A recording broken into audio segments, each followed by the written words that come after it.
ઉત્તર ગુજરાતમાં ઉનાળાના સમયમાં મોટા પ્રમાણમાં બાજરીનું વાવેતર ખેડૂતો દ્વારા કરાતું હોય છે. ઉનાળુ બાજરીમાં રોગ જીવાતના પ્રશ્નો ખૂબ જ ઓછા બનતા હોય છે, જેના કારણે ચોમાસા કરતાં ઉનાળામાં બાજરીનું વાવેતર ખેડૂતો મોટા પ્રમાણમાં કરે છે. બાજરી ઉનાળામાં જ્યારે આપણે લેતા હોઈએ ત્યારે ખાસ ધ્યાનમાં રાખવાનું છે કે એને પિયતની ખેંચ ન પડવી જોઈએ. એ સમયસર એને પિયત પણ આપતા રહેવું જોઈએ, જેથી કરીને ઉત્પાદનમાં આપણને તકલીફ ન પડે. અને જો વાવેતર થોડું મોડું કર્યું હોય તો પાછળથી કદાચ વરસાદમાં એ આવવાની શક્યતાઓ રહે છે, એટલે એ વખતે પણ થોડું ધ્યાનમાં રાખવું જોઈએ. આમ તો એકચ્યુઅલમાં બાજરીનો વાવેતરનો સમય છે 15 ફેબ્રુઆરીથી 25 ફેબ્રુઆરીની આજુબાજુ આપણે એનું વાવેતર કરવાનું હોય છે. પણ ઘણા ખેડૂતોને ખેતર ખાલી નથી હોતા, એટલે માર્ચના પ્રથમ વીકમાં અથવા સેકન્ડ વીકમાં એનું વાવેતર કરતા હોય છે. પણ જો એમના નસીબ સારા હોય તો પાછળથી કદાચ વરસાદ ના પણ નડે. પણ જો વરસાદ નડતો હોય તો એ વખતે પાયાના ખાતરમાં થોડું ધ્યાન રાખ્યું હોત તો ફાયદો રહે. પણ જો ઊભા પાકની અંદર પણ એમાં મેનેજમેન્ટ કરવું હોય ખાતરનું તો થઈ શકે.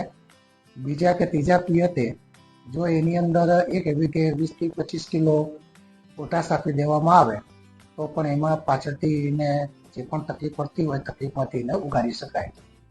ઉનાળા બાજરીમાં કોઈ પણ જાતનો લગભગ રોગ કે જીવાતનો પ્રશ્ન આવતો નથી.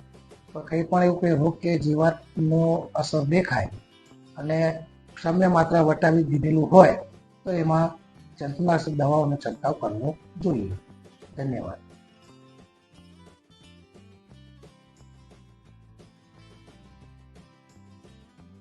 આમ તો શું છે કે ઉનાળુ જે બાજરી છે એ લગભગ ખેડૂતો ખાવા પૂરતી વધારે વાવતા હોય છે, કારણ કે ચોમાસાની અંદર બાજરીનું વાવેતર કરે છે, પણ વરસાદની અનિશ્ચિતતાના કારણે જો એવું ઉત્પાદન લઈ શકતા નથી.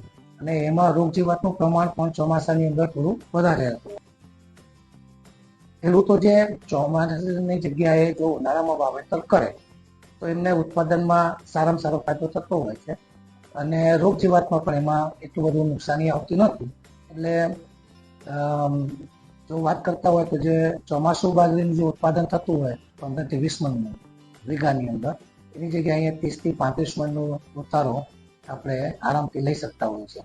રોગ જીવાતનું પ્રમાણ ન હોય તો, અને પાછળથી જો વરસાદ ન નડે, સમયસરનું વાવેતર કર્યું હોય તો કંઈ પ્રશ્ન આવતો નથી.